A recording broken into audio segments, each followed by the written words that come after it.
ఆమేన్.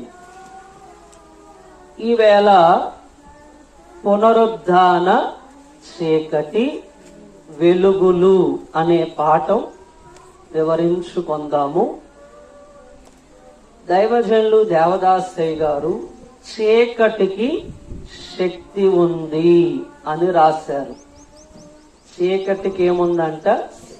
శక్తి ఉంది. అమావాస్య చీకటి ప్రియులారా, దానికి అధికారం ఉన్నది ప్రియులారా అని పాటలో రాశారు. చీకటికి అధికారం ఉంది, చీకటికి శక్తి ఉంది, అధికారం ఉంది.